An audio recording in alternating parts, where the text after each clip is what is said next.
আমাদের নেত্রীকে হারিয়ে আমরা সব ব্যথিত।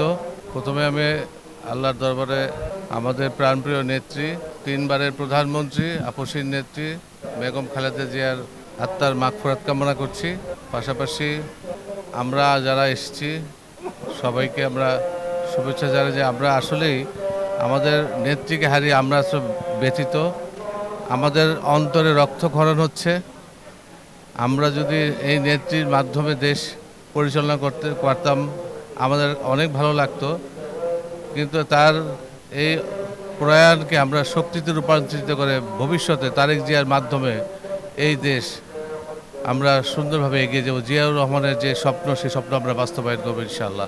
আমাদের প্রত্যাশা ওনার কাছে একটাই, উনি দেশকে যেভাবে বলেছেন উনি আমাদের রাসূলুল্লাহ সাল্লাল্লাহু আলাইহি ওয়াসাল্লামের আলোকে উনি দেশ পরিচালনা করবেন। আমরা সেটাই আশা করি ওনার কাছ থেকে, মানে যোগ্য নেতৃত্ব আশা করি দেশকে সুসংগঠিত করে সুন্দরভাবে পরিচালনা করবে। আমরা ব্যবসায়ীরা তো আসলে আমরা ব্যবসার বান্ধব পরিবেশ চাই। আমরা চাই আমরা যেন সুষ্ঠুভাবে সুন্দরভাবে ব্যবসা করতে পারি, পরিচালনা করতে পারি, এটাই আমাদের দাবি।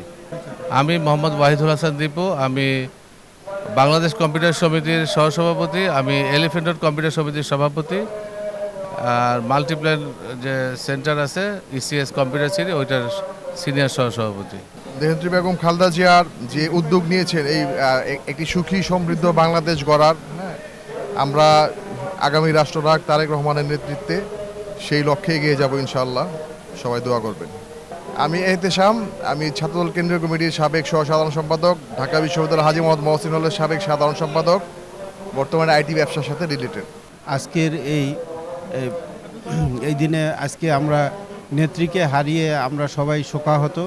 আমরা এই শোককে শক্তিতে পরিণত করব এবং এই বাংলাদেশ আধিপত্যবাদের বিরুদ্ধে যে আমাদের শহীদ প্রেসিডেন্ট জিয়াউর রহমান এবং আমাদের দেশনেত্রী বেগম খালেদা জিয়া আপসীন সংগ্রাম করে গেছেন, এই সবার আগে বাংলাদেশ এইটাকে আমরা প্রতিষ্ঠিত করব। তারেক রহমানের নেতৃত্বে আগামী দিনের বাংলাদেশ এগিয়ে যাবে এই প্রত্যাশায়। আমি মোহাম্মদ আহসানুল ইসলাম নওশাদ, রাজশাহী বিশ্ববিদ্যালয় শেরেবাংলা হলের বাংলাদেশ জাতীয়তাবাদী ছাত্র দলের সাধারণ সম্পাদক ছিলাম।